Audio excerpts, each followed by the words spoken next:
Bismillah ar-Rahman ar-Rahim, Assalamu alaikum wa rahmatullah. Prends garde au fait de te laisser aller dans les paroles légères qui pourraient t'amener à un divorce définitif avec ton épouse, et surtout lorsque tu sais que cela, tu le fais de manière non légiférée. Certes, il y a un hadith qui n'est pas authentique, mais son sens est authentique, comme l'explique al-ulama.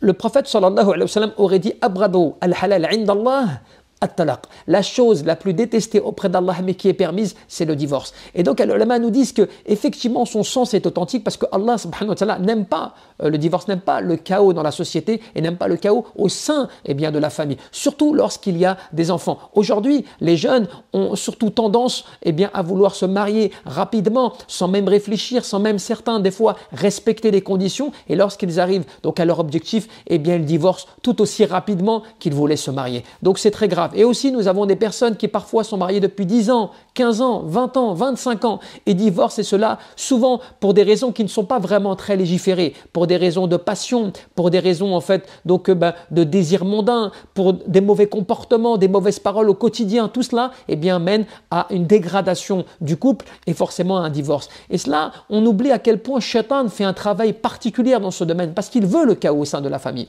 Il veut la séparation, il veut la division du couple et la séparation de par les enfants. C'est pour cela qu'il est important que le croyant craigne Allah subhanahu wa ta'ala. Certes, en islam, il est permis de divorcer, il est permis de se séparer lorsqu'il y a des raisons légiférées, des raisons légales qui puissent permettre cela. Parce qu'on ne permet pas à des gens de rester ensemble s'il y a incompatibilité, s'il y a incapacité de s'entendre et impossibilité de réconciliation. Bien évidemment, il y a des règles à cela. Mais il faut craindre Allah subhanahu wa ta'ala. Se rappeler à quel point dans ce bas monde nous sommes testés, nous sommes éprouvés et que toute situation qui arrive, soit parfois elle est due à ce que toi tu as fait comme péché et qui amène après donc des problématiques, ou bien à des négligences de ta part ou donc une mauvaise façon d'être qui fait que forcément tu provoques à cela des manquements dans ton couple et ça provoque forcément des désaccords et après donc un divorce. Il faut prendre garde à cela. Prendre garde aussi au fait de dire rapidement le divorce, de prononcer comme cela. Certaines personnes même ne se rendent pas compte de la portée de leurs paroles et prononcent d'un coup 3 fois le divorce en ayant l'intention de vouloir se séparer définitivement de leur épouse et de manière irrévocable et en oubliant bien sûr que l'avis majoritaire des ulama considère comme cela valable. Donc irrévocable pour la personne de pouvoir revenir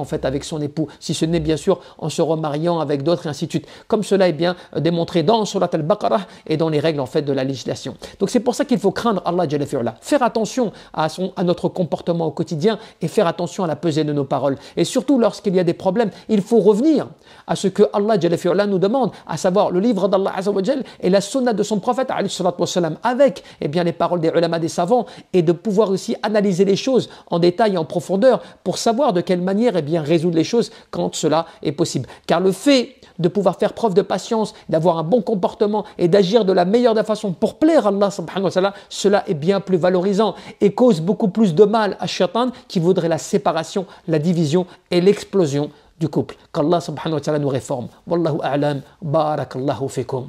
ادع إلى سبيل ربك بالحكمة والموعظة الحسنة